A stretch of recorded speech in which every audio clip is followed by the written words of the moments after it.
Welcome to today's webinar, proudly sponsored and organized by Jaeger Medical. My name is Herman Groepenhoff. I'm from the Netherlands. I'm the Senior Medical Science Liaison from Jaeger Medical. And I'm very delighted that I can introduce to you today the DLCO topic presented by Dr. van der Lee. To be honest, we know each other already for maybe even 20 years. And I'm always very happy when I can listen how Dr. van der Lee explains DLCO in relation to lung volume. And therefore, I'm also very happy he took the opportunity and he said yes to the invitation to speak about this topic to a global audience, which he will do now in the next hour. Hopefully, we will have some minutes at the end to some interactive questions and answers, but there will be a lot of people already attending the webinar, so we will see how many questions we can answer at the end. But feel free to answer your to write your questions already in the chat box. Before we start, we will share, like in the previous webinar, 3 questions. Please answer this yes and no questions very quickly because it helps us to improve our webinars for the next time. I think they're very simple, just yes and no, very quickly. We capture the data. And then I will not take more time than I already do and give the microphone to Dr. van der Lee. Well, thank you for this nice introduction, Herman. And I'm honored to that you have invited me for this lecture. I call it a mini lecture because diffusion capacity is so broad a subject to talk about and can fill without any problems 3 hours. But that's not allowed today, so I'll compromise this to 1 hour and focus mainly on the DLCO and KCO interpretation in restrictive lung disease, which is the most intriguing subject of the DLCO. So today we'll discuss this. We look at the dependency of the KCO on alveolar volume, and I'm introducing a concept that the DLCO represents gas exchange power, and the KCO represents gas uptake efficiency. In the first part, I will go to the measure itself, the measurement itself, and also to the physiology behind it. And I'm using less equations because equations in a PowerPoint presentation is mostly very boring. And the second part is a lot of clinical examples, case studies, which are very intriguing, and I hope you learn a lot from it. And I also have some radiology to show the cases and give it more clarity. And then, as Herman said, we have some Q&A afterwards. So what is measured with the diffusion capacity? Well, it measures the transfer of gas from air in the lung to the red blood cells, to the hemoglobin in the red blood cells. So it's a basic function of the lung, gas uptake. When we're doing here pulmonary physician at an out clinic and in a teaching hospital, we always, if we screen for pulmonary dysfunction, we use flow volume curve plus reversibility and DLCO. And when you do that, you get a clear picture where the problems might lie with this patient, and you can rule out COPD when you have a normal flow volume curve and a normal spirometry. And you can, of course, measure the burden of pulmonary disease, follow up an ELD, and measuring the response to therapy in ILD. So there are some synonyms for the DLCO. That is the TLCO, transfer of factor of the lungs. It's just the same. You can use the word gas uptake of the lung or diffusion capacity. It's all the same. So I like this phrase from Michael Hughes. It's from the article I displayed below. He calls the DLCO a window onto the pulmonary microcirculation. That's very neat description because we have the ventilation. We can all measure it with spirometry and body box, etc.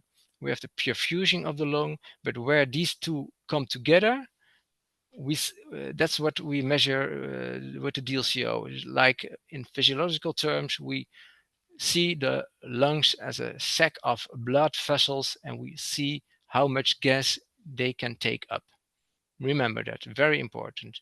So you know this, of course, the diffusion capacity is measured with a single breath method, 10 seconds breath holding method we discuss here today, with an inert gas, helium or methane, and of course we use carbon monoxide as test gas. It could also be with nitric oxide, but that's another topic.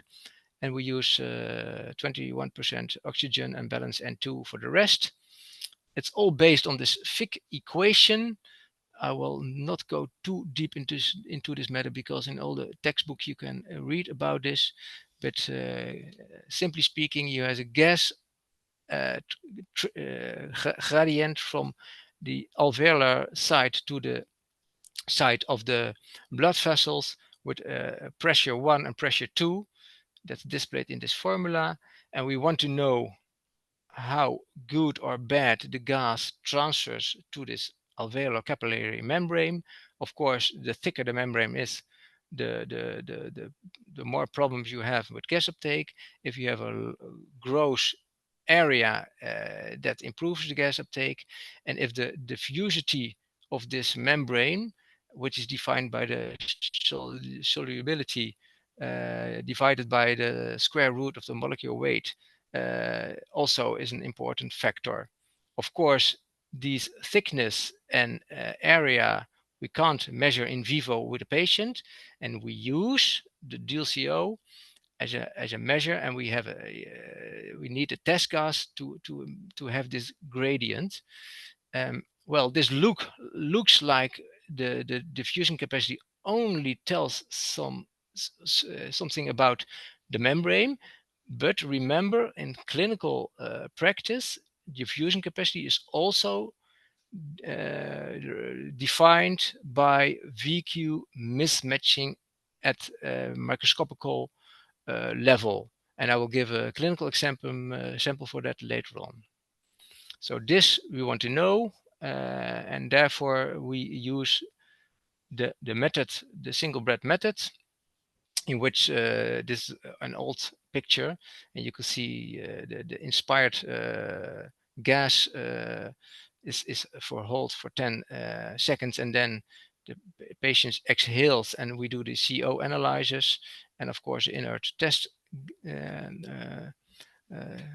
mixing, and we can measure the tracer gas, which is inert, so not taken up by the body after more or less 10 seconds, and it is a flat line. After, of course, the anatomical dead space has been cleared. That's logical that it is a flat line, because it's not uptaken by the lungs. The carbon monoxide is going a little bit lower during the exhalation after the breath holding time. Is that logical? Yes, because also during the exhalation, there's still gas uptake is still taking place. If you go deeper in this, I'm sorry. If we go deeper in this, we can see when you have the breath holding time at the x-axis and the alveolar fraction of CO percentage at the y-axis, you can see a slow logarithmic change of the CO concentration, which is logical. The longer the breath holding time is, the slower the uptake is from the carbon monoxide, because the gradient from alveolar to capillary blood volume is of course decreasing, because the CO is taken up more during the longer breath holding time.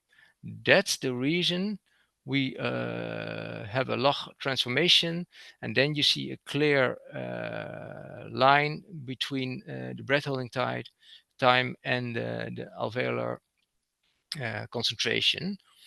Of course, in a patient who take less CO up, he exhales more CO in the alveolar gas sample. So a healthy male has lower CO in the exhalation mixture because more uptake in the lung has taken place. So, and this is important for educational purposes. I make it a little bit simpler than in real life, because then the formula will be too long. But trust me, this is the basic measurement we do. The CO concentration at the beginning of the breath holding tide, that's 0. The CO concentration at the end of the breath holding tide, of course, after the anatomical dead space has been cleared, that's the CO at T. These two measures are necessary for the measurement of the DLCO. How do we calculate the DLCO? Well, the natural logarithm of the ratio of these two parameters times alveolar volume divided by the breath holding time, more or less 10 seconds, mostly 11.5 seconds, times the barometric pressure and the water vapor pressure. And this is almost a constant. So this is not very important to account for. Of course, this is important to account for. This is more or less always about 10 seconds, so not so very variable. And this is, of course, very variable in patients. You can see here the units in SI and traditional units. So this is the DLCO. This is the KCO. You can see it's the same formula of the DLCO divided by alveolar volume. And now here we have the little trick, because alveolar volume is in a numerator, alveolar volume is in a denominator. So in fact, they rule each other out. And of course, in traditional units, we have the same units as the DLCO divided by the liters from the alveolar volume. But now I'm taking big steps, and I'm clearing everything out which is really not necessary.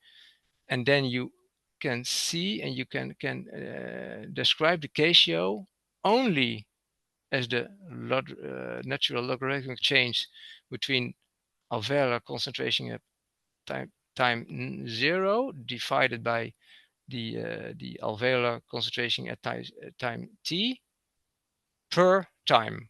So in fact, the units of the KCO are not this long units, but also per second or per minute in traditional units.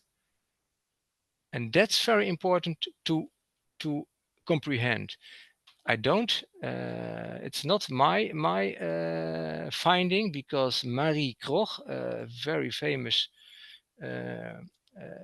physician, wrote this down in 1915 in the Journal of Physiology, and she has called it the Kroch factor.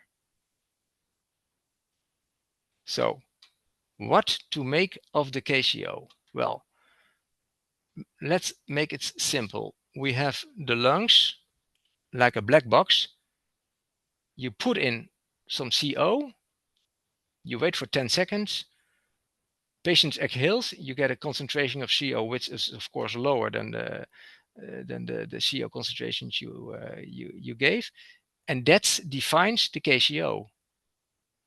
So the KCO is independent of vital capacity, independent of alveolar volume, independent of barometric pressure.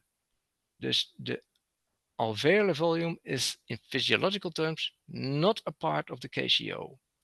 So please don't call the KCO, the DLCO, standardized for lung volume, because there is no lung volume in this formula. Assess the KCO in relation to alveolar volume and DLCO. That's important, and that will show you that later in the case studies.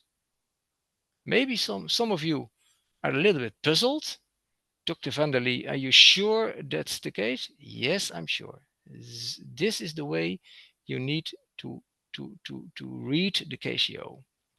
So the KCO is the logarithmic change of the alveolar CO concentration, or you can consider it a rate constant, but I like to call it efficiency of CO uptake of the lung, because efficiency is the proper term used for it, and efficiency is something logical for humans to comprehend. So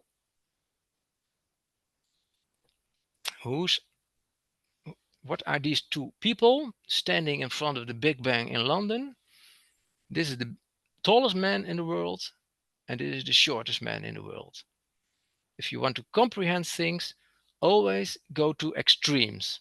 If you go to extremes, you can acknowledge some things better.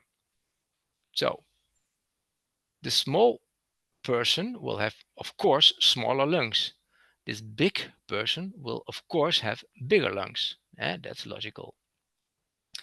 The KCO doesn't tell anything about lung size. It just looks the ratio of the CO getting in the lung, the CO getting out of the lung per time. These two men could have the same KCO. If their lungs are even efficient, they could have the same KCO because they are evenly efficient. Could they have the same DLCO? No, of course not. This big guy has bigger lungs. The DLCO is the KCO times alveolar volume. Alveolar volume is much bigger in this guy. There's the DLCO, which is a measure of power, will be much larger in this large guy because he has much muscles and all his organs need oxygen. So he has his lungs need more power in gas uptake. But power is something different from efficiency. They could be, if they are both normal lungs, their lungs could be as efficient from both these two men. So DLCO will be low in this guy, DLCO will be high in this guy as a measure for power. And understand that, look at a big car, a truck, he will need a big engine because he needs a lot of power to get this truck in motion. A small car can have a little engine, needs less power to get this thing riding. And of course, it's nice that both will be efficient, but efficiency would be fine if both are efficient. But of course, power is really necessary to get a big truck in motion. Think about a big man, he needs more power of oxygen uptake than a small guy. Well, that's important thing to remember. The second thing is the volume versus surface ratio. If you look at a sphere and I make two simple diagrams here, and this is the volume of this and this are the same. And if you then look at the surface, you know this formula, 4p r to the square, and the volume of a sphere is 4 divided by 3p r to the third power. And you can acknowledge we have 480 million alveoli. It's very simple. You can do the math, and then you can measure the alveolar volume, and you state it it's 6 liters, and then it go to a voluntary way. You exhale to 3 liters, so that's minus 50%. The surface of the alveolar capillary surface will decrease only by 39%. So there's an increase in surface to volume ratio at smaller lung volume if the alveolar volume is lower due to incomplete expansion. So the power the DLCO will of course decrease if you have a lower lung volume, but the efficiency, the KCO, increases. And that is very, very important if you have a patient with a restrictive lung disease to understand this phenomena. And I will show you later that in the case studies. So this is the situation of TLC. Patients exhaled to like FRC level. The gas uptake efficiency increases, so the KCO increases. The DLCO, which is the power of the gas uptake, diminishes. If you have a restriction due to a reduced expansion, and I always call this an extra pulmonary restriction, so like serious kyphoscoliosis or neuromuscular disease or traumatic lung disease in which the thoracic cage is destroyed due to fractures of ribs, etc. You see like a schematic a scheme I made from this normal lung to a much smaller lung. The number of alveoli are the same, but they are smaller. They will get more efficient. So the KCO will increase. But the power, the DLCO, will decrease, but not decrease, not very much. So if you have a restriction based on extrapulmonary causes, you will see this phenomena. If you have a restriction due to loss of lung units, and I made this like just chopping a part of this lung off, like lobectomy or pneumectomy, you also get a little bit more efficient, but not so much in case of the extrapulmonary restriction. And the power, the DLCO, will go much lower then. So you see a different phenomena here from here. Also very important, remember this. Mike Hughes made a brilliant article in this Blue Journal of 2012, and he made a scheme based on data from patients. And it's, of course, you can use it in a clinical sense, and we always have this hanging at our pulmonary function laboratory. And this describes the relationship between the alveolar volume, you get it for free when you do the diffusion measurement, and the KCO. So let's have a look. At the x-axis, you can see the alveolar volume here at 100%, the normal way you do it. And then you get here at lower percentages. And the people do this by voluntarily not going to TLC level, but 80% of TLC or 60% of TLC. And you see here the KCO percentage at TLC. So of course, 100% and 100% is here. And if you go to alveolar volume of like 80%, the KCO will be around 110%. If you go to alveolar volume of 60%, with reduced expansion, your KCO will be around 130%. But if you have loss of lung units, like a pneumectomy, pneumonectomy, the KCO will increase also, but less, so a little bit. So you can use this graph, and if you go to this Blue Journal, you can just make a picture of it and hang it at your pulmonary function laboratory. I would advise you to do it. You can also make the same graph from the relation between alveolar volume and the DLCO. And you get the picture here. The x-axis shows the alveolar volume as percentage of the alveolar volume at TLC. So the same lines, and the DLCO will of course be lower if you have if you do the diffusion capacity measurement at lower lung volume. And here's also the line for reduced expansion. And you can see like when the alveolar volume is around 60%, you have a DLCO of also 80% or something. And if you have loss of lung units, it will have greater impact at the DLCO. Look at when you have an alveolar volume of 50%, your DLCO will be around 60%. So this is also important. A second effect of lowering the lung volume is the capillary blood volume, which will be, of course, the same.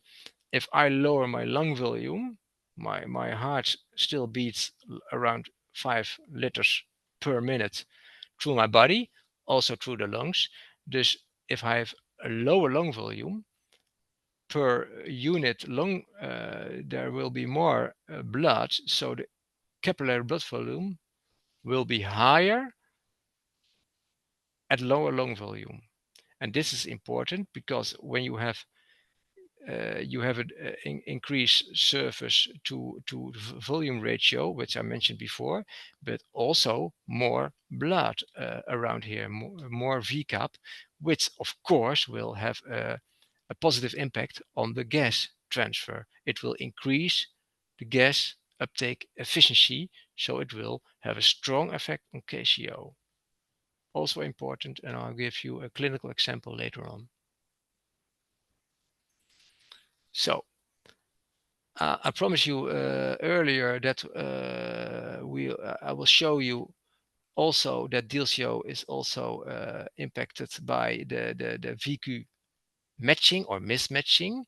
And this is a very nice experiment in which people measure the DLCO in microgravity. How the hell do they do that? Well, they go to one of these planes, which is a plane flying in a sinusoid curve, and you have done like 20 seconds, you have more or less zero gravity situation.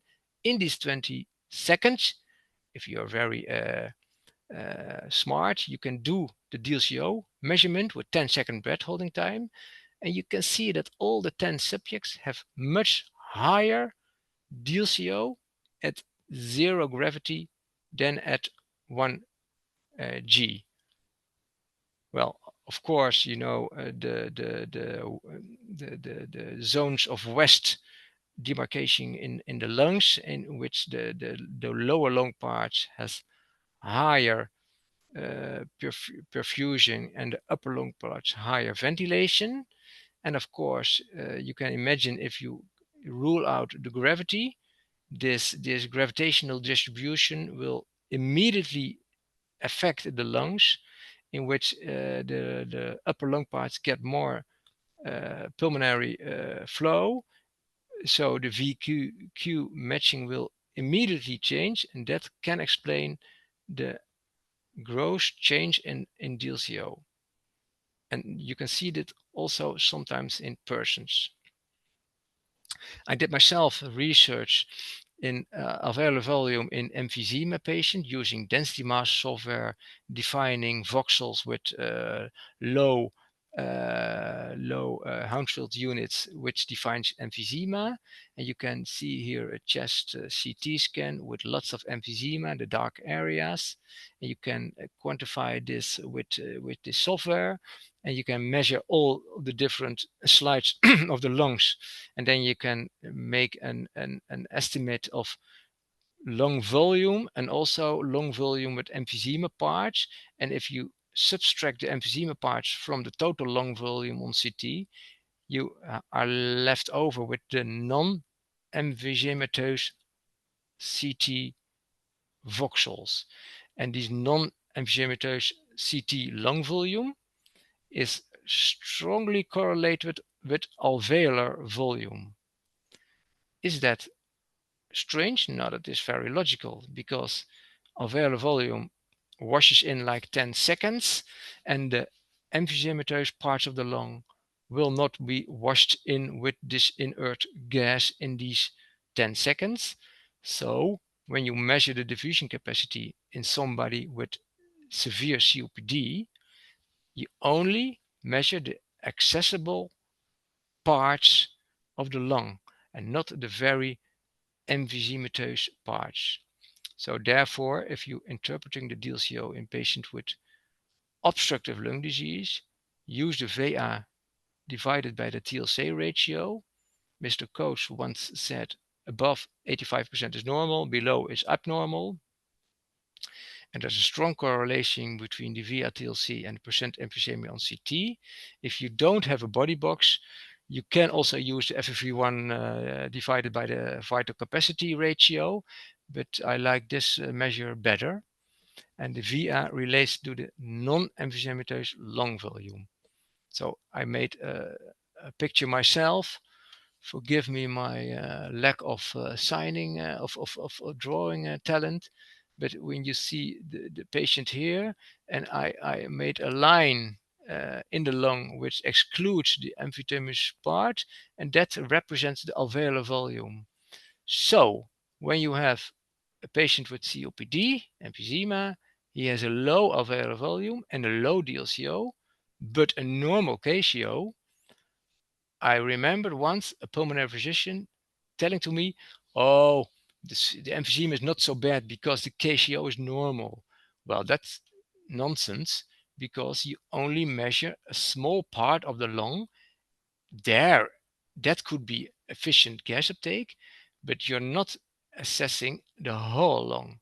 So the KCO only looks at the accessible, for gas accessible part of the lung. So take that into account. I made a sort of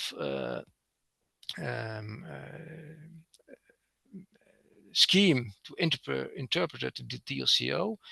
I based it on the Western Journal of Medicine article in 1957 and the recent ERJ strategies for pulmonary interpreting pulmonary function test from the 2022. Well, if the DLCO is high, then you can think about left to right shunt or asthma or obesity, because people with asthma and obesity have high VCAP and leading to a high DLCO. If the DLCO is normal, I have not made a special case for it. If they have a low DLCO, then look at the VA-TLC ratio. If this is very low, then you know you have decreased gas mixing in COPD, and it's not very interesting to look at the KCO then. So that's a stop then. If you have a low DLCO and you have a normal VA-TLC ratio, then look at the alveolar volume. Is this alveolar volume is low? Then it's very important to consider what the KCO is. Is the KCO high, but not very high? Then that's consistent with a loss of lung volume, e.g. lobectomy, pneumonectomy.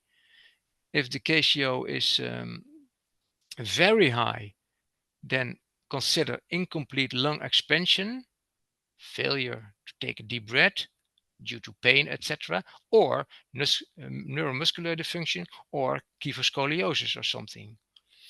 And if you have a low alveolar volume and a low KCO, then you have an intrinsic lung problem like emphysema, destruction of the alveolar capillary integrity, or ILD with thick membranes, which is a very logical example for a low DLCO and a low KCO.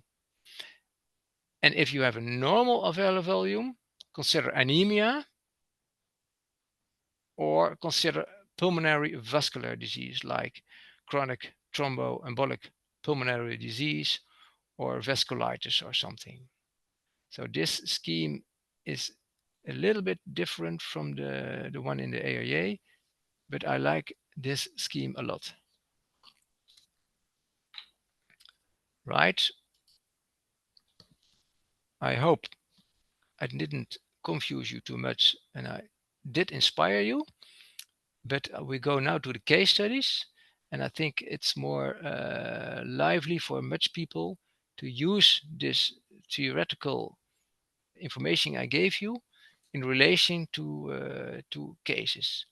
And we start with a very simple case I think all people will be familiar with such a case. We have a 45-year-old female, shortness of breath.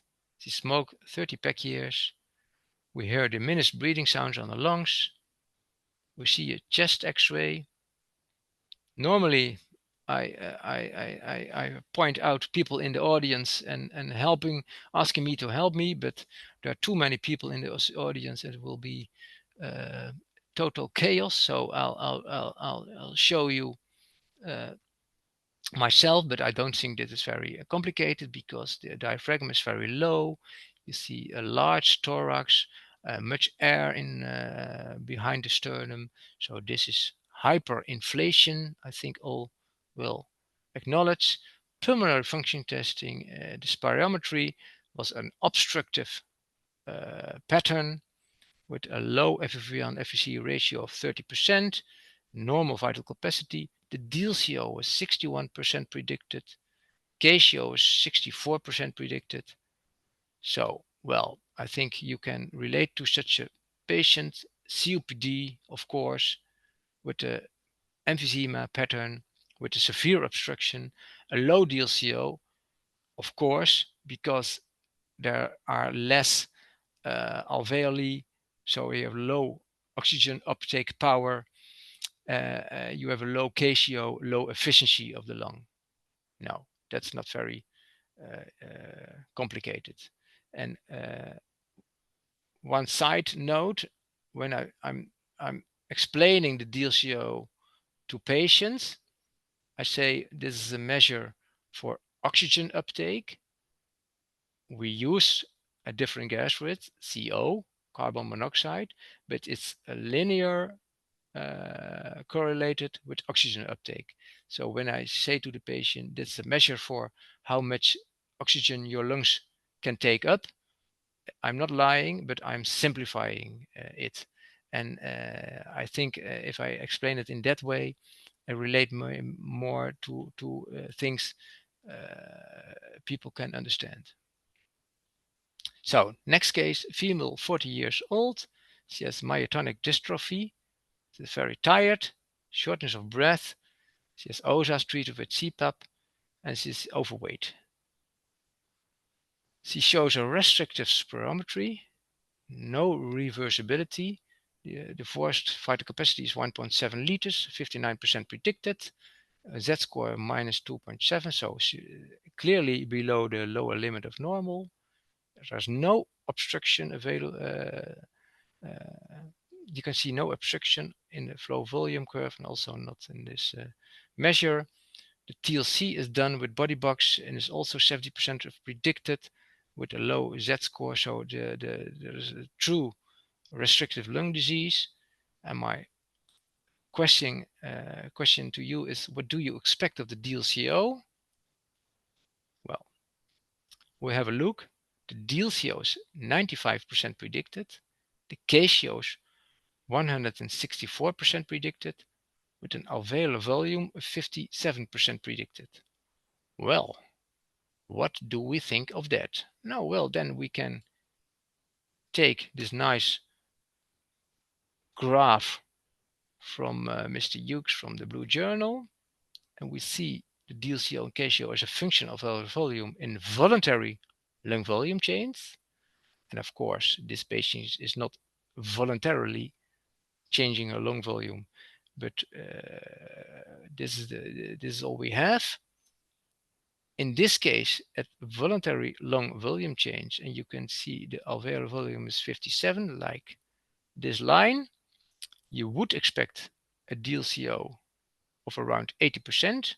It's a little bit higher, as you can see, and you would expect a KCO around 130, 35%, and you can see it's a little bit higher. So what to make of this? A restrictive spirometry, we concluded in our hospital. Diffusion capacity points out to an extrapulmonary cause of restriction. Why extrapulmonary? Because when you have an intrinsic lung problem, you would expect a lower KCO and a lower DLCO. But why it is higher than expected. Well, I think the obesity of her, leading to a higher capillary blood volume, will be the reason of the higher KCO and DLCO than expected. But we can rule out problems of the alveoli with this kind of measurement, and we can focus we can give the neurologist who sent her in to say that this pneumonia is not based on an intrinsic lung problem, but on the other problems related to our neuromuscular dysfunction. Okay, another case, male, 62 years old, rheumatoid arthritis, shortness of breath.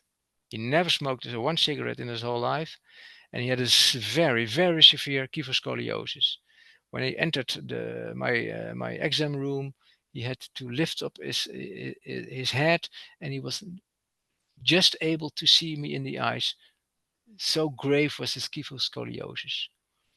He had a very bad pulmonary function test with a serious restrictive lung disease with a forced vital capacity of 39%. You can see it here. There was no case of obstruction, and the DLCO was 42% predicted, KCO 109% predicted, with a very, very low alveolar volume. And this is an important case because I know some pulmonary physicians who would say, okay, I can relate the DLCO is low, but the KCO is normal. So no intrinsic lung problem. It's due to kyphoscoliosis. But I hope, and if you remember this from this lecture, I'm very, very pleased. This could not be the case, because if the alveolar volume is only lowered by his kyphoscoliosis, it is an extra pulmonary problem. His KCO, when looking to the alveolar volume of 38%, you should see at this point, his KCO would be around 180% predicted. And it's just 109% predicted. And his DLCO would only be around 75%, but the DLCO is much, much lower. So these two values are inconsistent with a pure extrapulmonary cause. So what did I do? I made a CT scan, and you see massive fibrosis, a UYP pattern on his CT scan. So based on the pulmonary function testing, I knew there would be an intrinsic lung problem. And yes, it was there to see. Very, very important to understand this relationship between alveolar volume and diffusion parameters. We concluded a very severe restrictive lung disease due to an extensive fibrotic disease. Well, that's just that's the same I told you so. Right, we have still a little bit time left. I go to this male of 34 years old, shortness of breath since 6 months. He was in training for the military, very, very sporty guy, used to swim underwater for long times, like 25 meters, but he didn't hold his breath for so long. So he was transferred to the hospital with a vital capacity of 72% predicted, which is way too low, no obstructive defect, DLCO of 66% predicted with a z-score of minus 2.7, this would be below the lower limit of normal, KCO 85%, z-score of minus 1.1, so you can call it normal, but you know where I will go if you have paid attention until now. Alveolar volume was 77%, and you would not be surprised to see that he has an interstitial lung disease with nodules, reticulations, and when you see the CT scan, you see a lot of enlarged lymph nodes with a reticulonodular pattern consistent with sarcoidosis. We made a definitive diagnosis of sarcoidosis based on AS measure punctures, which showed granulomatose involvement. So we concluded pulmonary sarcoidosis. The low DLCO is explained by the parenchymal involvement. And the normal KCO, these brackets are not, I set them on purpose because you would expect a higher KCO in case of extrapulmonary cause of low VA. So these parameters indicate there must be an intrinsic lung problem. Of course, we treated this man with steroids, and I'll show you the results after 1 month of steroids. The vital capacity improved immediately with like 16%. The DLCO improves like with 10%. KCO does not improve a lot after 1 month. Later on, you see an improvement. But these values point out serious lung disease. The KCO of 85% with this kind of alveolar volume is way too low. Remember that. Another man, 63 years old, shortness of breath during light exercise, normal breathing sounds over the lung, but we heard a gross systolic cardiac murmur, no edema on his lower legs.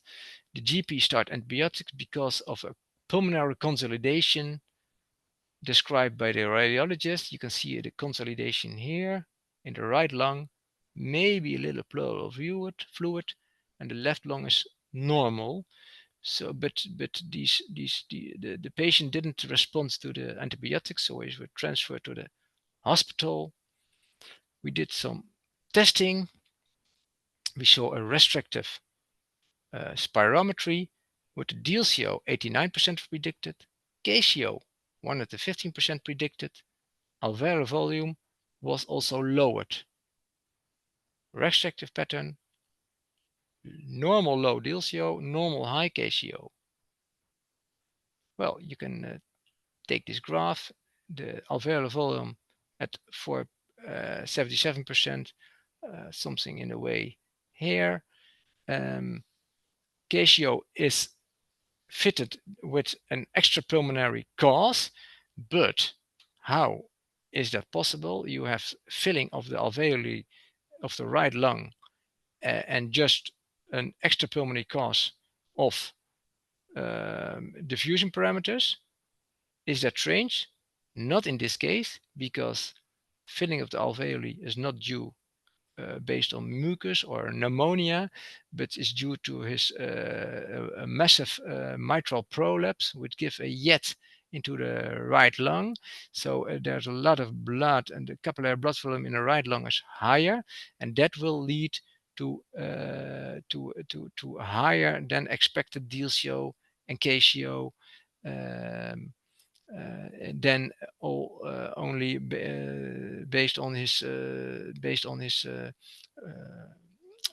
extrapulmonary cause. Okay, now I have a little bit simple case. Male, 51 years old, shortness of breath. He was an active smoker for 30 pack years and still smoking. He worked as a concrete driller, which gives always a lot of dust and a lot of silica, but he declines to wear any protective masks. Not very handy, but he was consistent in that wearing no masks at all. You see an obstructive pulmonary spirometry with also a low vital capacity. FEV1, FVC was 55%. The DLCO was 55%, which is way too low. KCO was 80% predicted, which is, according to the Z-score, above the lower limit of normal. But we'll think about it, what we need to find of this later on. Alveolar volume was around 70%, way too low. This is a CT scan of this man. You can see pleural plaques, which of course explains his low restrictive lung disease. You can see massive fibrosis in the upper lobes, And around this fibrosis, you can see emphysema, which is called paracicatrical emphysema, because it's emphysema due to the traction of this fibrosis on these areas in the lung. And if you look closely, you can also see parts of panlobular emphysema in the lower lung parts. And if you look even more closely, you can see gross calcifications in the lymph nodes of the lungs. So, what do we think about the pulmonary function testing? Well, the DLCO 55% with an alveolar volume of 69% is way lower than only based on reduced expansion. The KCO is below 100%, way below 100%. In case of a reduced expansion, the KCO would be much higher than 100%. So there must be an intrinsic lung problem. And of course, I showed you the CT scan first, but if you didn't and you showed me these parameters, I would have said the KCO is way too low when related to the alveolar volume, so there must be an intrinsic lung problem. So we concluded he has silicosis, COPD, and pleural plaques. The next patient, Herman, I still have some time, I see. Perfect. Is 77 years old, shortness of breath since years. He was obesity, suffered from obesity with a BMI of 36. You can see the chest x-ray. Well, small right lung with no abnormalities further on. Left lung also with small, big heart and a big mediastinum. Pulmonary function testing showed a restrictive defect but no obstruction. The vital capacity was 64%. Z-score minus 2.2. DLCO was 78% of predicted. KCO was 134% of predicted with a high Z-score. Alveolar volume was in the same range, in the same measure like the vital capacity, 58% predicted. So restrictive lung disease, normal low DLCO and a high KCO. Well, I made a nice vertical line here, and you can see this is the line of the KCO with loss of lung lunis. This is the line of the KCO with reduced expansion. And we're talking about an alveolar volume of 58%. He has a KCO of 134%, which is more or less here. So it could all be due to reduced expansion of the lungs and no serious or no intrinsic lung problem. Well, in the end, a CT scan was made, which of course showed increased heart size. We didn't need a CT scan for it, but also showed lots of mediastinal lipomatosis. So we know for sure this is an extrapulmonary problem. There is no intrinsic lung disease. In fact, we didn't necessarily need the CT scan, but it was made for another cause. And it is purely based on the diffusing and the restrictive lung disease. I could have made a definitive diagnosis. Next patient is also very intriguing. 38 years old male. He had asthma in his youth, but he said, I'm grown over it. He was sent to the GP because of coughing, quit smoking 3 years ago, smoked 12 pack years, lives next to a motorway, was a tall guy, weight of 100 kilos, and a BMI of 28, and he had a big chest that was just as built. So vital capacity was large, 137% predicted with a Z-score of 0.2.6, which is above the upper limit of normal. But I think it was consistent with this big guy and a big like baseball type guy. FEV1 was also above normal, but 111%. So the FEV1 FVC ratio was 65%, which is too low, and you can see it here at the spirometry. There was no reversibility. The DLCO was normal. The KCO was a little bit too low, 72%, with a Z-score of minus 2.2. Alveolar volume was also large, 134. What can you think about this? Well, if this guy would have normal gas uptake parameters, his DLCO would also be much higher than 100%. So the DLCO is for his big vital capacity too low. And so this power is for his torso too low. And you can see that at the efficiency, the KCO, it's below the lower limit of normal. So there must be an intrinsic lung problem. We made a CT scan and he showed mild emphysema, no interstitial lung disease.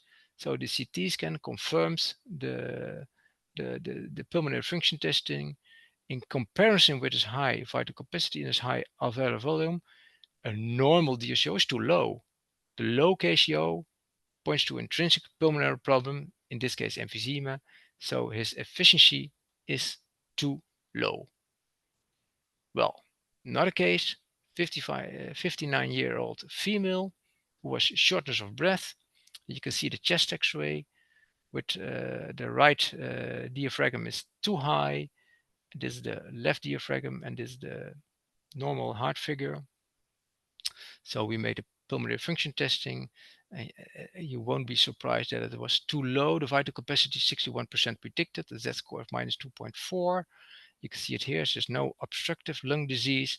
We made also a VC in lying down position, which was 1.98, which is minus 440 milliliters compared to the sitting slow VC, 80% lower. So that's confirmation of her diaphragm, which is not working right. The DLCO is 76% predicted, which is not strange because he has smaller lungs. The KCO is 123% predicted. Well, we can take this graph.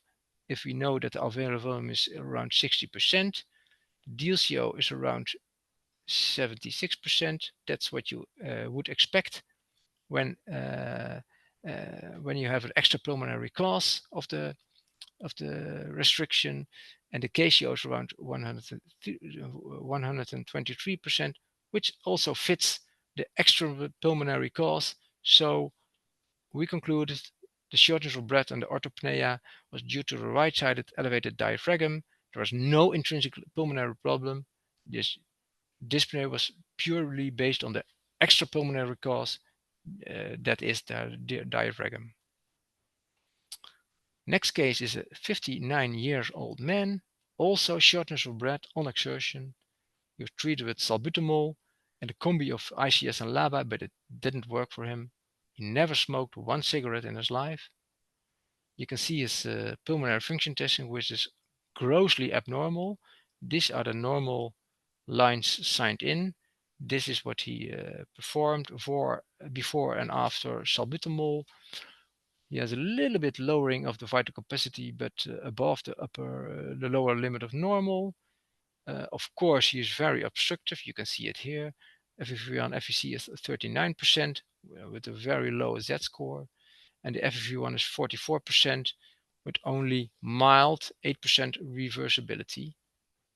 So what is the case here?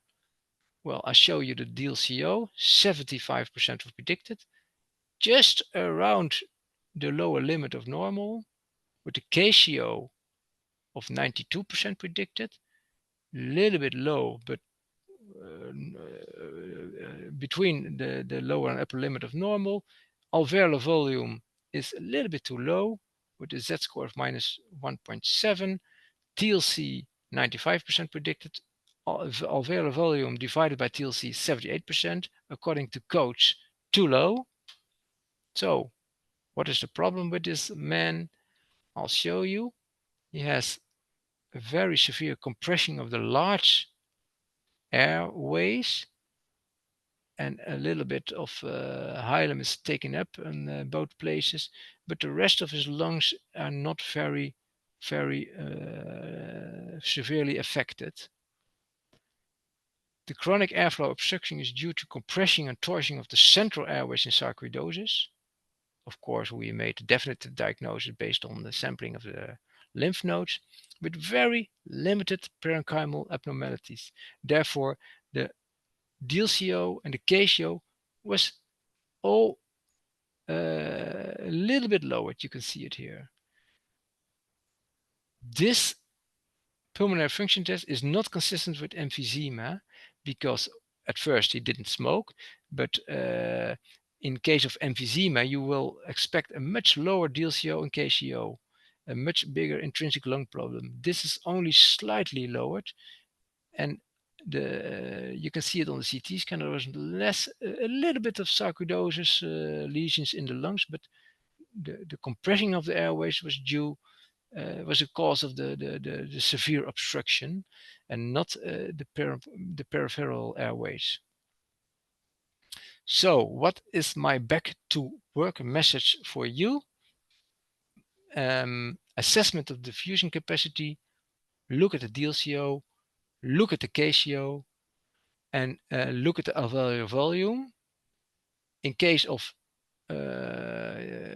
obstructive lung disease, use the VA-TLC ratio. If you don't have it, you can use the TFNO index, but this measure is better. Account for extrapulmonary cause of restriction. You had a little bit lowering of the DLCO, but way high KCO. You can also redefine it in case of a low alveolar volume and a normal KCO. There is a gas exchange problem. So you can also say the reference values for the KCO are insufficient or not good in case of severe restriction. Henk Stam is a pulmonary functional analyst from Erasmus Hospital in Rotterdam, studied this extensively. He made a proposition to adjust the reference values from the KCO and adjust them to the alveolar volume. Very ingeniously manuscript he published in the Chest a couple of decennia ago, but it was never adopted into the pulmonary world. But then you can use the curves in the graphs I showed you from the Blue Journal. So low alveolar volume, normal KCO, then the red lights need to go off. There is a gas exchange problem. Do some further testing, make a CT scan, do a CPAT, whatever you want, but that is not normal. And remember, DLCO is a measure for power of gas exchange, of course. KCO is a measure for efficiency. Power and efficiency are not the same, of course. I hope you can use this in clinical practice later on when you see a patient, whether you are a pulmonary physician or a trainee or a pulmonary functional laboratorist, analyst, makes no difference. We all do the same. We want to improve the pulmonary care for our patients. So I will thank you for your attention. We now go to the Q&A after I show you this nice Dome Cathedral in Haarlem. I live next to it at the Leidse Vaart. And when you visit Amsterdam and you find it too busy, take the train, 10 minutes, go to Haarlem. It's much nicer than Amsterdam, a very, very nice city. Herman, you can take over as far as I'm concerned. Thank you, Dr. van der Lee, Ivo. I totally understand what you said in the beginning. You can speak about it for 3 hours, and I didn't want to stop you before the hour. I think in the beginning, you confused a lot of people explaining that alveolar volume is not in KCO, but I think you made up with a lot of nice examples. I understand that this was important to show, at least for me. And we have 11 questions or 15 questions. Let's see how far we can go. I read them for you. You didn't mention it. How can we measure DLCO try to be brief. How can we measure DLCO if somebody is on oxygen? Well, you can quit the oxygen for a couple of minutes. 5 minutes will be sufficient, and you can use the DLCO measurement. That's no problem with that. Yeah. So we report DLCO. What is the purpose of KCO? I think this is where you lectured 1 hour. So Well, we can also leave it, see the recording again, but maybe you can briefly answer this one. well, when I was young and like a cowboy, I once wrote an article which stated the KCO is not necessary to assess. Use the DLCO, and that's enough. Well, I was young then. I know the KCO has value, but of course the DLCO, which is the measure of power, is most important measure for gas uptake. If you want to use one measure, always use the DLCO. A little bit about the guidelines and quality. I like this. If you know the inspiratory vital capacity, and this is lower than 85% of the previous measured vital capacity, I translated, can it affect the results? So somebody not inhaling to a maximum level. And I recognize the ERS guidelines sometimes change from 85% of previous measured vital capacity, sometimes it's 90, and they change. How do you do this on your PFT lab? Well, we use 10%. We accept 10%, but my analysts are very sharp and always think about, oh, why is this lower than before, and they try to figure it out. Do some spirometry, look between the slow vital capacity you can perform and the inspiratory vital capacity. If there's a big change, big difference in them, you always should check your apparatus, of course, because they should be the same. Of course, the vital capacity and the forced vital capacity in obstructive lung disease can be much lower than the inspiratory vital capacity. So always think about it and do some testing. In case of interstitial lung disease, always think, okay, is this really, and maybe this patient has a lower vital capacity due to his disease. But 10% is max as far as I'm concerned. Okay, yeah, we know each other, all of the PFT technicians almost in the Netherlands. And I think if I do myself this training, I always make it clear, you can comment on this, that 90% is not the target, it's the lower limit which you accept. So that people don't make the mistake, oh, you reached the 90% target line, good enough. But I think you should always go for the 100% vital capacity, which was previously measured, to get the optimal result as a PFT technician. When there is an extratheoretical restriction and you see the classic discrepancy around 40% or more between the DLCO and KCO, does the extratheoretic restriction affects the inspiratory vital capacity from the DLCO VN? Yeah, of course.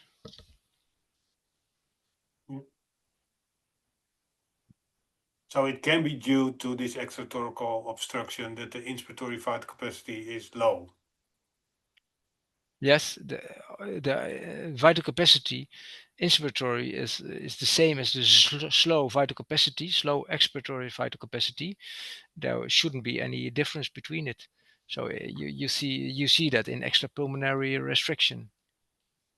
Or have I misinterpreted this question? No, I think you are correct. So there is influence of the of this restriction to the inspiratory vital capacity, but I don't know if the question was about the target, but this is always the target line related to a previously measured vital capacity. Do you know of other sources of pitfalls in DLCO and KCO measurements? So it's all more practical questions. Do you think what can go wrong? This is how you can read it as yourself, but pitfalls in DLCO and KCO measurements. Well, that's You have this, the Müller maneuver and the Valsalva maneuver, of course, but most analysts are well aware of that. You have the leakage of the mouthpiece, of course. You have bio eiking when you use one of the pulmonary laboratory staff as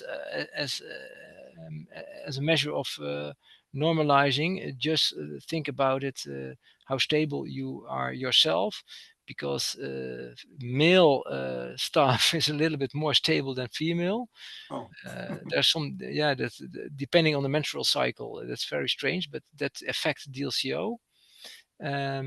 Of course, smoking just before the DLCO measurement, because nobody corrects CO hemoglobin correction is never performed. So be aware of the smoking just before the testing, heavy meals before the testing, alcohol consumption before testing could also affect it. And exercise, because sometimes people come cycling to the hospital, or they are a little bit stressed and have a little bit tachycardia. And if you have tachycardia, you have increased capillary blood volume in your lungs, which can a little bit alter, make your DLCO a little bit higher. These are the main facts, I think.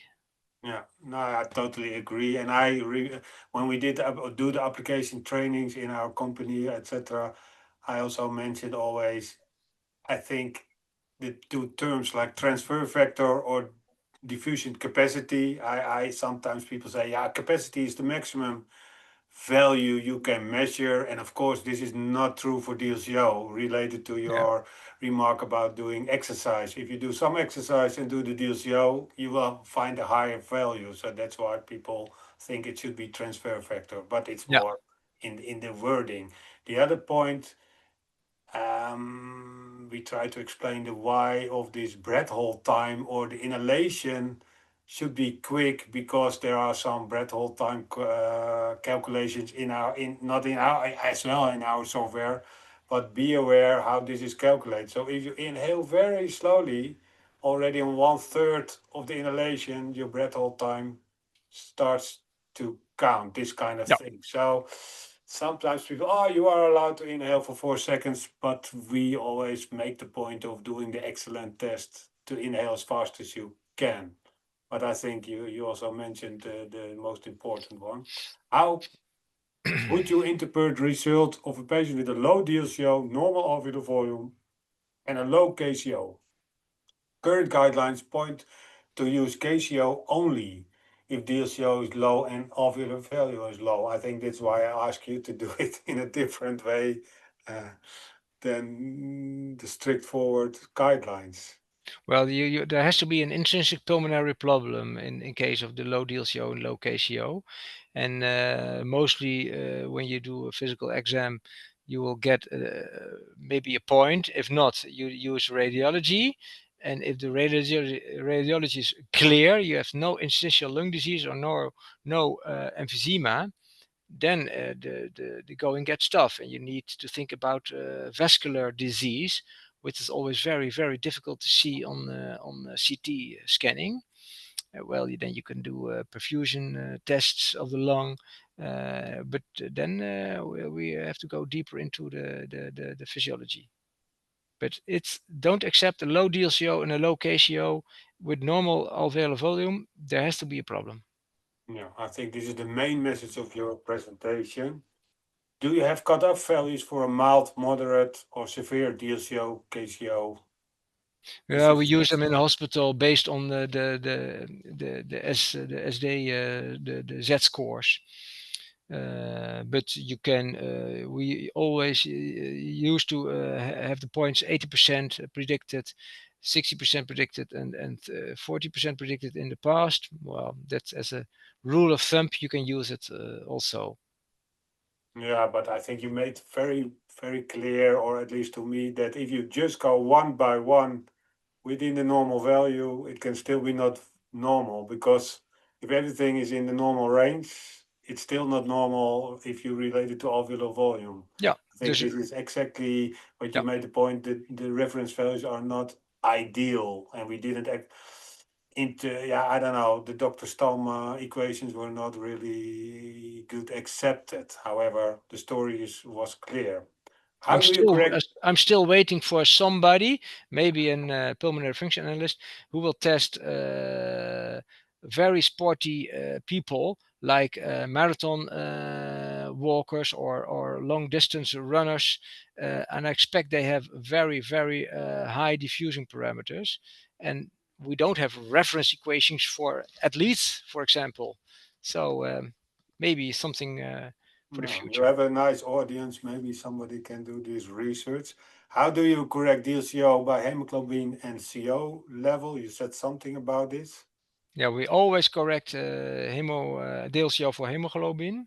In case of low DLCO, and of course, when there is blood measured like 30 days or so before the testing, you can use it, and otherwise we do a little puncture of the the the the finger to measure it. But then you have to be sure of your quality measurement, because we now have a little problem with this method. And you can also be very practical, because if you want to rule out disease in somebody with a low pretest probability, and you find a normal spirometry and a normal DLCO and a normal KCO, well, you can have a debate. Do we need to adjust for DLCO in this person with likely no pulmonary disease? Then we often skip it, because you have normal parameters. So then we don't do a correction.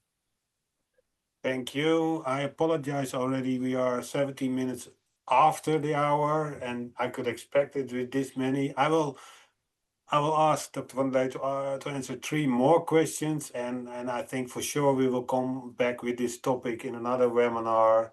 So don't worry about your questions. We will try to answer them. I tried to find 3 questions which are not already asked or not related. Can we increase KCO by hyperemia, like blood in the lungs, by bronchi, by asthma? This is what I recognize. Yeah, that's you find a very high DLCO and a very high KCO if there's blood in the alveolar compartment, but then in fact you don't measure the diffusing over the alveolar capillary membrane, because all the CO is taken up by the free hemoglobin in the alveoli. So you always find very high DLCO and KCO, but it's a measurement fault, in fact. More that I like these kind of questions about high altitude. Maybe we are from the Netherlands and therefore I like it. Thank you.